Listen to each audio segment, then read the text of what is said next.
Takshashila Gurukul channel में आपका स्वागत है। अगर आपने अभी तक हमारे चैनल को सब्सक्राइब नहीं किया है तो कृपया तुरंत सब्सक्राइब करें, घंटी का बटन दबाएं और अपनी टिप्पणियां और प्रतिक्रियाएं लिखें। अपने दोस्तों के साथ ज्यादा से ज्यादा शेयर करें। हम ऑनलाइन कुंडलिनी राजयोग दीक्षा और 6 महीने में कुंडली सक्रियण प्रदान करते हैं। 22 सहजानंद नित्य निर्देश ईश्वरोन पलिलतु तनय सुस्वरादि महाराज योगादि आस्वयं प्रभाय निपा सहजानंद नित्यवा। ईश्वर ने अपने पुत्र षण्मुख को सहजानंद का नित्य बहुत ही सुंदरता से बताया, जो राजयोग में स्वयं प्रकाशमान प्रकाश से चमकता है।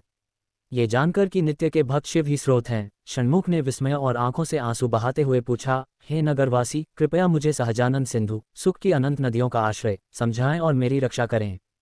शिव, जिन्हें ब्रह्मांड के लिए एक अखंड मूर्ति माना जाता था, ने शिव के कानों में कार्तिकेय के शब्दों का गायन किया और प्रसन्नता से कहा, पुत्र, तुम अपने पिछले कर्मों से सहजानंद को जानने के योग्य हो। अब तक मैंने तुम्हें राजयोग के अंग अर्थात चिद्विगे, समाधि लक्षणा और सगुण निर्गुण उपासना बताए हैं। अब मैं तुम्हें चौथा अंग सहजानंद नियम बताऊंगा। सहजानंद लक्षण, जो कुछ स्वाभाविक है वह ब्रह्म है, जो कुछ स्वाभाविक है वह परमात्मा है। स्वाभाविक रूप से व्यक्ति स्वयं से चमकता है, स्वाभाविक रूप से स्वयंभू आत्मा होने के नाते ऐसा सहजानंद है। सहजानंद का स्वभाव स्वाभाविक है जैसा कि वह है। इसका कोई जन्म और मृत्यु दुख नहीं है। मन में किसी भी प्रकार के दोष से रहित होना स्वाभाविक है। ये छोटे बच्चों में पाया जाता है। राक्षस का विचार स्वाभाविक नहीं है, ये दुख का बीज है। जब एक राजयोगी जो ध्यान में है अद्वैतानंद में लीन होता है तो उसका संपूर्ण आंतरिक और बाहरी भाग पूर्ण आनंद से भर जाता है, मानो छलक रहा हो, और योगी की आंखें आनंद के पर्दों से बंद हो जाती हैं, खुलने में असमर्थ होती हैं। तब उसका शरीर, इंद्रियां और मानसिक गतिविधियां स्वाभाविक आनंद के सागर में तैरती हैं। ये समत्वदर्शी वरयोगी का जक्ष है। जैसे पुरुष मैथुन के समय स्त्री को पीड़ा देता है परंतु वह सुख का अनुभव करती है, वैसे ही जब योगी बोधानंद के सागर में निमज्जित होता है तो भले ही शरीर को पीड़ा हो, आत्मानंद में निमज्जित होने के पश्चात सभी पीड़ाएं स्वाभाविक आनंद का स्वरूप बन जाती हैं। योग काल में यदि शीत, धूल, धूप, वायु, कीट, चींटियां, बिच्छू, शरीर पर भूमि का दबाव और रोग आदि पीड़ाएं भी हों तो भी योगी का झुकाव शुद्ध आनंद के किनारे पर संतुलित रहता है। आनंद कैसा है? वह अतुलनीय होने का भाव है। तदनुसार योगी ब्रह्मानंद के उस स्वरूप को जानता है जिसका उसने स्वयं अनुभव किया है। वह आनंद कल्पना से परे है। जब किसी मूक व्यक्ति को चीनी खाने को दी जाती है तो वह पूछता है, क्यों, चीनी का स्वाद कैसा है? यदि आप पूछें तो उस अतुलनीय, अमूर्त, अनिर्वचनीय, अविचल, अकल्पनीय और अकल्पनीय सहजानंद का वर्णन करना असंभव है, जैसा कि मूक व्यक्ति ने अपने हाथ से संकेत किया था। वह आनंद की अवस्था जो दिन और रात में विभाजित नहीं है बल्कि एक है, केवल ज्ञानस्वरूप है, और जिसमें व्यक्ति शरीर और मन को भूल जाता है और आनंदित होता है। 11 सहजानंद का अनुभव, जैसे ऋषिगण निद्राकाल में शरीर को भूलकर एकत्व की भावना में लीन हो जाते हैं, वैसे ही राजयोगी, क्योंकि अद्वैत का आनंद निराकार है, किसी अन्य को ज्ञात हुए बिना ही अपने सुख की भावना में लीन रहता है। मन, बुद्धि और बुद्धि की भावनाओं में इन शारीरिक पीड़ाओं, काम, दुर्व्यसनों और अष्टांगिक मार्ग को देखे बिना और इनमें से किसी को भी देखे बिना वह सहजानंद है। जब कोई ऊपर देखता है और सुबह के प्रकाश को देखता है तो मोह का भ्रम दूर हो जाता है और वह भीतर और बाहर दोनों ओर आत्मज्ञान के आनंद से भर जाता है। वह स्वाभाविक आनंद है। जब कोई संसार को जला नहीं रहा होता बल्कि सुख की एक ही धारा बहा रहा होता है, अर्थात जब वह स्वयं होता है, इस भ्रम के बिना कि किसी भी चीज में सुख है, वह स्वाभाविक आनंद है। जब सुख सुबह, दोपहर और रात किसी भी समय विचलित नहीं होता, तृप्ति नहीं होती, सुख के लिए किसी अन्य वस्तु की इच्छा नहीं होती, और जब मनुष्य अपने मन को सुख के स्वरूप से बंद कर लेता है, वह स्वाभाविक आनंद है। जब योगाभ्यास परिपक्व हो जाता है, ध्यान और एकाग्रता की इच्छा प्रकट हो जाती है, प्रथम और तृतीय लोक के सभी कार्य छिप जाते हैं और आत्मज्ञान की लहर निरंतर अंगों पर छाई रहती है, वह स्वाभाविक आनंद है। सुख आंखें बंद करना है, सुख आंखें खोलना है। सुख हर समय मिलता है, जब कोई खा रहा हो, जब कोई नहीं खा रहा हो, जब कोई भूखा हो, जब कोई प्यासा हो। जो अपने पिता, माता, पुत्र और पुत्रियों को देखता है वह प्रसन्न होता है और अपने आप को भूल जाता है। ये स्वाभाविक आनंद की स्थिति है। वह अपने सामने की हर चीज को ब्रह्म कहता है। वह सुख से मदमस्त हाथी की तरह संसार पर अपनी दृष्टि रखता है और सुख के मार्ग पर निरंतर चलता रहता है, सुख के अलावा कुछ भी नहीं देखता और आनंदित रहता है। 19 निद्रा में स्वाभाविक आनंद का अनुभव, जागृत जीवन से थककर, तपस्या और भय से क्लांत होकर वह शिव शिव इस संसार को जला डालो कहते हुए सो जाता है और गहरी नींद में सो जाता है। वहाँ उसके लिए सच्चा आनंद चमकता है। मूर्ख जो सत्य को नहीं जानते, वे निद्रा में चमकने वाले स्वाभाविक आनंद को दूसरा नाम निद्रानंद कहते हैं। निद्रा का उदार सुख किसी को भी समान रूप से अनुभव होता है, चाहे वह जिस भी समय या स्थान पर सोए। मैंने नींद के उस आनंद का अनुभव कभी नहीं किया जो मैंने कल अनुभव किया जब मैं आनंद के लिए सोया था, एक आदमी जो नींद से जागता है कहता है। इससे पता चलता है कि नींद में वह स्वयं के होने की भावना के बिना आनंद में अकेला है। उसके अकेले आनंदमय होने में शरीर, घर, मठ, समय, देश, लिंग, जाति आदि का कोई सामंजस्य नहीं था। नींद में अपने सच्चे आनंद को महसूस करने के लिए कोई मानसिक और संवेदी साधन नहीं थे। इसलिए निद्रा का आनंद उसके प्राकृतिक, आत्मनिर्भर और गैर भौतिक होने की प्राप्ति को प्रकट करता है। जो मूर्ख लोग भौतिक वस्तुओं के सुख में गांव में सुअरों की तरह दौड़ते हैं, वे पापी हैं। वे नींद में स्वाभाविक आनंद का अनुभव नहीं कर सकते। यद्यपि तीनों अवस्थाओं में एकमात्र आनंद स्वाभाविक है, यदि कोई पूछे इसे अनुभव करने के लिए क्या प्रयास किया जाना चाहिए, तो उसे सभी चीज़ों के सुख को त्याग देना चाहिए और अनासक्त हो जाना चाहिए और बिना किसी उपके योग के साथ 7 चरणों में से पहले 5 का अभ्यास करना चाहिए।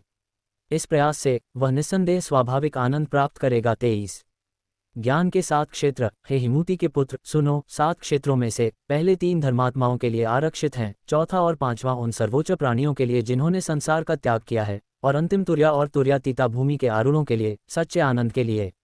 ये जानते हुए कि संसार सच्चे सुख के लिए बाधा है जो दुख नहीं है, परमहंस चौथे लोक का त्याग करते हैं और 5वें लोक आनंदिनी में आरोहण करते हैं। संसार प्रेमी, रति विरति जो इच्छा और अभाव के 2 भावों से परे हो गया है, अरुधा के लिए स्वाभाविक अंतिम 2 लोक हैं। अरुधा के लिए, जो सद्माला के आनंद में विचरण करता है, वह एक ऐसा योगी बन जाता है जो नहीं जानता कि सुख क्या ढकता है और क्या छिपाता है, और एक ऐसा योगी बन जाता है जो योगी युक्त और त्यागी दोनों है, जो 7 लोकों का अनुभव करता है। स्थिर होने के लिए आनंदमय योग को सहजानंद कहा जाता है। सहजानंद के स्वरूप योगी मूक की तरह व्यवहार करते हैं। मुझसे ऐसे योगियों के नाम पूछो: भरत, वृषभ, प्रियव्रत, शुक, दुर्वासा, मार्कंडेय, वामदेव, संवर्त, सनत सुजात, सनत कुमार। जान लो कि सनंदन और दत्तात्रेय अरुधा हैं। ये सभी सहजानंद धारण किए हुए हैं और शिव के रूप में जगत के कल्याण के लिए विचरण कर रहे हैं। अपने अनुभव की शक्ति से लोगों को जीतो, शिव बन जाओ, भगवान शिव ने कहा। 30 तुर्यानंद सबसे बड़ा आनंद है और तुर्यानंद केवलानंद का अवर्णनीय आनंद है। जिस योगी ने इन दोनों भूमिकाओं को धारण किया है वह सहजानंद में है और अपने प्रिय को उसी आनंद में रखता है। 5वीं भूमिका से निचला वाला सगुणानंद है और ऊपरी वाला सहजानंद है। प्रेम के माध्यम से आप सहजानंद प्राप्त करते हैं, मोक्ष के मार्ग पर विजय प्राप्त करते हैं और विवाह करते हैं। यहाँ राजयोग पूर्ण होता है। इसे कई जन्मों के पुण्य कर्मों के फल और गुरु के प्रसाद से प्राप्त करें। राजयोग मोती के समान है। मोती के 12 रंगों की तरह राजयोग की शाखाएं हैं। सोने का मूल्य कम होता है क्योंकि मोती का रंग कम होता है। जान ले कि तुर्यतीता 12 रंगों वाले सोने के समान है और तुर्य 11 रंग हैं। ये दृश्य इंद्रियों से परे है। यह विचारहीन है। इस अवस्था में व्यक्ति अरुद्ध है। सब कुछ का साक्षी राजयोग कहलाता है। हे गुफा, राजतुर्या और तुर्यातीता का संगम है। राजयोग के वृक्ष में गुणों के रूप में अनंत शाखाएं हैं। इस प्रकार राजयोग कई तरह से महान अनुभव और गौरवशाली इतिहास 37 से सुशोभित है। योग फल का फल है। योग से शरीर की शांति या वास्तविक संपत्ति प्राप्त होती है। राजयोगी हमेशा के लिए परब्रह्म है। वह झरनों और मृत्युओं को जीतकर खुश है। जैसे पानी पानी में या दूध दूध में मिल जाता है, वैसे ही ज्ञान योगी परमात्मा में मिल जाता है। फल पकने के बाद ये फल में नहीं बदलता है। मक्खन के मथने के बाद ये फिर से मक्खन में नहीं बदलता है। इसी तरह मुक्त योगी फिर से जीवन नहीं बनता है। अनगिनत सिद्धियां उसके हाथों में मुड़ी हुई हैं और वह सीधा खड़ा है, इसलिए वह अपनी आंखों से दूसरी तरफ नहीं देखता है। वह सिद्धों का समाचार नहीं सुनता है। ज्ञान सिद्ध समस्त कार्यों का साक्षी है। 41 1 8 महासिद्धियों का वर्णन। सिद्धियां 4 प्रकार की होती हैं: उत्तम, मध्यम, निकृष्ट और निकृष्ट। हे मेरे पुत्र, पहले उत्तम प्रकार की सिद्धियों का वर्णन सुनो: अनिमा, महिमा, गरिमा, लघिमा, प्राप्य, प्राकाम्य, ईशत्व और वशित्व। ये 8 सात्विक सिद्धियां हैं। यदि साधक सफल हो जाए तो ये पूर्ण बाधाएं लाएंगी। यदि मन इनका साक्षी रहे, बिना पराजित हुए, तभी साधक परब्रह्म को प्राप्त कर सकता है। एक अणु, गुफा के समान सूक्ष्म होना, घड़े, खिड़की, कान, मुख, नाक आदि के छिद्रों से तथा पौधे के पत्तों से प्रवेश करना और निकलना, इसे अनिमा सिद्धि कहते हैं। 2 विविध महिमाएं दिखाना, इसे महिमा सिद्धि कहते हैं। इसी प्रकार ऊपर जाकर बैल बनना, स्त्री होकर पुरुष बनना, छाती में रखे जलाशय से पानी पीना, आकाश के समान विशाल होना, ब्रह्मांड को जला देना। 3 यश मांगना, पर्वत से भी भारी होना, अरबों लोहे की जंजीरें खींचना, पृथ्वी से भी भारी होना। 4 लघिमा, परमाणु से भी छोटे कण को लांघना। चंद्रमा के ऊपर से उड़ना, मारुति की तरह ऐसी चीज को लेकर जिसे लांघा नहीं जा सकता। वैकुंठ और ध्रुव लोक को लौटना। 5 प्राप्य, यहाँ से इंद्र और शिव की सभाओं में जाना। कृपा प्राप्त करना और उसे इस लोक के लोगों को प्रदान करना। 6 प्राकाम्य, जो दूसरे मांगते हैं उसे देना।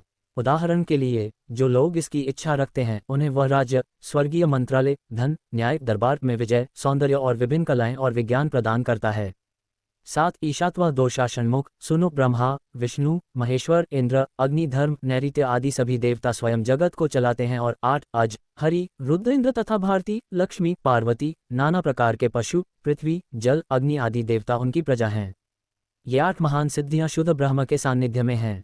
अब रजस गुण की 10 प्रकार की सिद्धियों को सुनो। 2 रजस गुण की 10 सिद्धियां। 1 अनुर्मी, 2 दूर से सुनना, 3 दूर से देखना, 4 मन की गति, 5 वासना, 6 दूसरे शरीर में प्रवेश करना, 7 स्वयं की मृत्यु, 8 पुत्र के साथ क्रीड़ा, 9 खरपतवार और 10 अज्ञान। ये गुणों के घर मध्यम की 10 सिद्धियां हैं, इनका विस्तारपूर्वक श्रवण करो।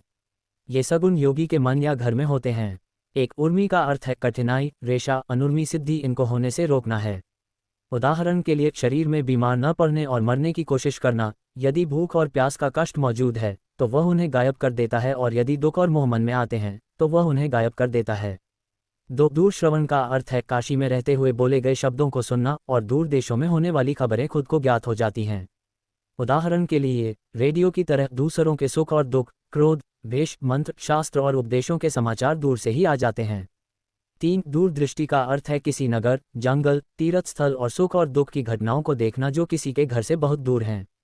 4 मनोवेग सिद्धि का अर्थ है किसी ऐसे स्थान पर जाना जो किसी के मन की गति से याद आता है। उदाहरण के लिए, याद आते ही कंदगिरी, वैकुंठ और ऋषियों के लोक चले जाना। 5 अपनी इच्छा के अनुसार रूप धारण करना, काम रूप सिद्ध। उदाहरण के लिए, सांप, बिच्छू, बाघ या भालू का रूप लेना। 1 बूढ़ा आदमी लड़का बन जाता है या लड़का बूढ़ा हो जाता है। 6 परकाया प्रवेश, वह मनुष्यों, जानवरों, कीड़ों और राक्षसों के शरीर में प्रवेश करता है और स्वाभाविक रूप से संबंधित जानवरों की प्रकृति की तरह व्यवहार करता है। 7 स्वचमन, वह अपनी इच्छा के अनुसार मरता है और इच्छा शक्ति के अभाव में लंबे समय तक नहीं मरता है। चाहे वह मछली या कछुए के रूप में कितने भी अवतार ले, वह प्रलय के समय तक जीवित रहता है। 8 क्रिया सिद्धि, वह विभिन्न जानवरों जैसे सुअर, बाघ, भालू, बंदर आदि का रूप लेता है और पुष्करणी, गोपुरम और जंगलों में छिपता है और अपनी भाग्यशाली सती के साथ खेलता है। 9 काल सिद्धि, वह बहुत तेजस्वी हो जाता है, उसके अंग सूर्य और चंद्रमा की चमक की तरह चमकते हैं। 10 आज्ञा सिद्धि, ऐसी शक्ति प्राप्त करना कि तीनों लोक, नदियां, पर्वत, समुद्र, 5 तत्व और इंद्र आदि देवता अपनी आज्ञा के अनुसार कार्य करें। 66 3 तामस गुण की 5 सिद्धियां। ये निम्न या गौण सिद्धियां हैं। 1 काल ज्ञान, 2 अजेयता, 3 स्मृति, 4 स्तंभन और 5 विजय। षण्मुख, 1 भूत और भविष्य को आज बताना काल ज्ञान है। 2 सुख या दुख से, कोमल या कठोर वचनों से, जल या अग्नि से प्रभावित न होना, अखंड सिद्धि है। 3 दूसरों ने जो देखा है, उनके मन में जो सुख या दुख थे उन्हें जानना और उन्हें बताना चित्राभिज्ञा है। 4 अग्नि पर खड़ा होना, वायु को रोकना, जल पर चलना, शास्त्र के विषय में उदासीन होना, अग्नि की ज्वालाओं को रोकना, सभी देवताओं को अपनी आज्ञा में रखना। ये खड़े होने की सिद्धियां हैं। 5 वाणी की कला में पराजित न होना तथा धर्म में, सुरत के ज्ञान में तथा शास्त्रों के ज्ञान में विजयी होना, विजय नामक सिद्धि है। ये 5 निम्न सिद्धियां बुद्धिमानों को प्राप्त हो सकती हैं। 4 दुष्ट तत्व के मुख्य गुण हैं इच्छा, मरण, चरण, मोहना, स्तंभन, उद्घाटन और आकर्षण। मैं उस दुष्ट तत्व का क्या नाम रखूं जो इन 6 कर्मों की लालसा रखता है? वह चांडालन के समान है। वह यमपुर में अपने स्थान की पहले से प्रतीक्षा करेगा। जो मरने की इच्छा रखता है वह अपनी इच्छानुसार दीर्घकाल तक जीवित रहेगा, अपने को निम्न लोक के लोगों में दीर्घायु मानेगा और काल को धोखा देगा। ये पागल मूर्ख पुत्र ज्ञान के मार्ग से वंचित होकर पुनर्जन्म लेगा। ज्ञान की मशीन बनने के लिए यह पापी भोजन से पिंड नामक एक बेकार मशीन बनाएगा। वह अन्नमः का जाप करेगा और पिंड को गंगा में प्रवाहित कर देगा। ये भूलकर कि उसका अपना अच्छा हृदय ही धन का सर्वोच्च स्रोत है, वह काम वासना के वशीभूत होकर सुख की कामना करता है। इस प्रकार वह अनेक जन्मों का दुख अर्जित करता है। इसमें कोई संदेह नहीं है कि कुछ लोग रक्तलाल तप्त महिष के आसन पर बैठकर तिथि और नक्षत्रों की प्राप्ति तथा मृत्यु, पलायन और सिद्धि की दुष्ट शक्तियों पर विजय पाने के लिए मंत्रों का जाप करते हुए मरकर नरक में वास करेंगे। इसमें कोई संदेह नहीं है। जो व्यक्ति नग्न होकर शमशान में जाता है, वहां पड़े हुए शव पर कठोर मन से बैठता है और राक्षस की तरह हठपूर्वक शुद्ध मंत्र का जाप करता है, जादूगर की सिद्धि का अभ्यास करता है, वह अवश्य ही जन्म जन्मांतर में लौटेगा। ये भूलकर कि स्वयं के अलावा कोई ईश्वर नहीं है, वह पत्थर, लकड़ी, मिट्टी और धातु से बने देवता के सामने खड़ा होकर 3 कोनों के पत्थर के देवता से प्रार्थना करेगा, मैं महापापी हूँ, आपके अलावा मेरा कोई सहारा नहीं है, मुझे बचाने का भार आपका है। वह मेढक की तरह मंत्र जपेगा, वह सारस की तरह ध्यान करेगा, वह तो बंदर की तरह उससे भी तेज उड़ेगा, मगरमच्छ की तरह पानी में डूब जाएगा, बिना ये जाने कि वह कौन है, दिन रात 5 अग्नियों के बीच बैठा रहता है। बिना किसी भय के वह अग्नि के चारों ओर रेखाएं खींचता है और अपने शरीर को कांसे की भट्टी की तरह गर्म करता है। ये धोखेबाज जो बिना हिले डुले एक स्थान पर बैठा रहता है, उसे कई जन्मों के अलावा कहीं मुक्ति नहीं मिलती। वह एक पेड़ की परिक्रमा करता है, सूर्य को 1000 नमस्कार करता है और अग्नि की लपटों को रोकता है, और सभी देवता उसकी आज्ञा में हैं। ये और अन्य चीजें स्तंभ की उपलब्धियां हैं। 5 वाणी में पराजित न होना और धर्म में, शास्त्रों के ज्ञान में और शास्त्रों के ज्ञान में विजयी होना विजय कहलाता है। ये 5 निम्नतर उपलब्धियां बुद्धिमानों द्वारा प्राप्त की जा सकती हैं।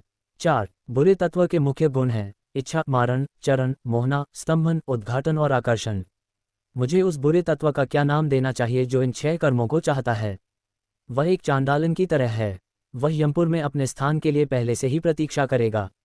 जो मरने की इच्छा रखता है वह अपनी इच्छानुसार दीर्घायु होगा, अपने को निम्न लोक के लोगों में दीर्घायु मानेगा और काल को धोखा देगा। ये पागल पुत्र ज्ञान मार्ग से वंचित होकर पुनर्जन्म लेगा। ज्ञान की मशीन बनने के लिए यह पापी अन्न से पिंड नामक एक बेकार मशीन बनाएगा। वह अन्नमहा का जाप करेगा और पिंड को गंगा में प्रवाहित कर देगा। ये भूलकर कि उसका अच्छा हृदय ही भोजन का सर्वोच्च स्रोत है, वह काम वासना के वशीभूत होकर सुख की इच्छा करता है। इस प्रकार वह अनेक जन्मों का दुख अर्जित करता है। अभी भी कुछ ऐसे हैं जो रक्त लाल तप्त माही के आसन पर बैठकर तिथि और नक्षत्रों को प्राप्त करते हैं और मृत्यु, पलायन और सिद्धि की हानिकारक शक्तियों पर विजय पाने के लिए मंत्रों का जाप करते हैं और नरक में रहते हैं, इसमें कोई संदेह नहीं है। जो नग्न होकर शमशान में जाता है, अपने मन को कठोर बनाकर वहां पड़े हुए शव पर बैठ जाता है और हरपूर्वक शूद्र मंत्र का जाप राक्षस की तरह करता है, जबकि वह किसी जादूगर की सिद्धि का अभ्यास कर रहा है, उसका जन्म और मृत्यु निश्चित है। ये भूलकर कि स्वयं के अलावा कोई ईश्वर नहीं है, वह पत्थर, लकड़ी, मिट्टी और धातु से बने देवता के सामने खड़ा होता है और 3 कोनों पर पत्थर के देवताओं से प्रार्थना करता है, कहता है, मैं परम पापी हूँ, आपके अलावा मेरा कोई सहारा नहीं है, मुझे बचाने का भार आपका है। वह मेढक की तरह मंत्र जपता है, वह सारस की तरह ध्यान करता है, वह बंदर से भी तेज उड़ता है, वह मगरमच्छ की तरह पानी में गोता लगाता है, वह दिन रात 5 अग्नि के बीच में बैठा रहता है, बिना ये जाने कि वह कौन है। वह बिना किसी डर के अग्नि की परिक्रमा करता है, मोतियों और मशीनों की रेखाएं खींचता है और अपने शरीर को कांसे की भट्टी की तरह तपता है। ये धोखेबाज जो बिना हिले डुले एक स्थान पर बैठा रहता है, उसे कई जन्मों के अलावा कोई मुक्ति नहीं है। वह वृक्ष की परिक्रमा करता है, सूर्य को सहस्र नमस्कार करता है और स्वयं को मार डालता है। ऐसे राक्षस जो यह नहीं जानते कि वे सनातन आत्मा हैं, सनातन आत्मा के धाम में आएंगे। जो केवल जल पीकर जीवन निर्वाह करते हैं, वायु की पूजा करते हैं, अपनी इंद्रियों को दंड देते हैं, आकाश के किनारे पर मुख उठाकर खड़े होकर बादलों के ऊपर कल्पित देवता की प्रार्थना करते हैं, अपने वास्तविक स्वरूप को जाने बिना, तथा जिनके मन काम और कर्म से उबलते रहते हैं, वे पुनर्जन्म लेंगे और दुखों के भागी होंगे। सोहम मंत्र उनके लिए स्वाभाविक क्यों है और वे अन्य मंत्रों के अनुयायी क्यों हैं? मंत्र मूर्ति उनके लिए स्वाभाविक क्यों है और वे अन्य मूर्तियों के भक्त क्यों हैं? निष्क्रिय व्यक्ति अपने कर्मों में सक्रिय क्यों है और वे अन्य कर्मों के अनुयायी क्यों हैं? जो वेदों में निर्दिष्ट कर्मों को बिना जाने अर्थात आत्मज्ञान प्राप्त किए बिना करता है, वह अवश्य ही मरेगा। हे षण्मुख, मनुष्य को ये जानना चाहिए कि ऊपर वर्णित 6 कर्मों से कोई मुक्ति नहीं है। 92 वास्तविक सिद्धि क्या है? आत्मसिद्धि के लक्षण। हे पुत्र, उसके पास शुद्ध असृजित चेतना है, अर्थात उसका स्वभाव केवल ज्ञान है जो कभी दूसरों से प्राप्त नहीं होता। जान लो कि जो अपने आप को भूल जाता है और सांसारिक प्रतिष्ठा, सांसारिक लोगों के अभिवादन आदि में अपना मन लगाता है, वह कुत्ते के रूप में पुनर्जन्म लेगा। जो अपने आप में, अपनी आत्मा में पूरी तरह से लीन है, क्या वह सिद्धियों की इच्छा करता है? 12 वर्षों की वर्षा और सूखे के बाद सभी ऋषि एकत्र हुए, एक यज्ञ की स्थापना की और समय बर्बाद किया, लेकिन बारिश नहीं हुई। तब कार्तवीर्य जमदग्नि तपस्या से कामधेनु लाए और अकाल को समाप्त करने का प्रयास किया, लेकिन वह और उसके 1000 बच्चे ऋषि के क्रोध से जलकर भस्म हो गए। ऋषि अगस्त्यमुनि ने शारदी पी ली और बदनाम हो गए। विश्वामित्र ने अनावश्यक रूप से वशिष्ठ को परेशान करके अपना अभिमान दिखाया। यद्यपि ऐसे ऋषियों और मुनियों के पास सर्वोच्च सिद्धियां थीं, फिर भी उन्हें आत्म मुक्ति नहीं मिली। वास्तविक सिद्धि स्वयं के स्वरूप के ज्ञान का आत्म साक्षात्कार है। ये जानने के लिए कि मैं कौन हूँ, चतुर्भुज, पीतांबरधारी, शंख और सुदर्शन चक्र हाथों में धारण करने वाले स्वयं भगवान विष्णु हैं। परम सिद्धि परम ब्रह्म की प्राप्ति है।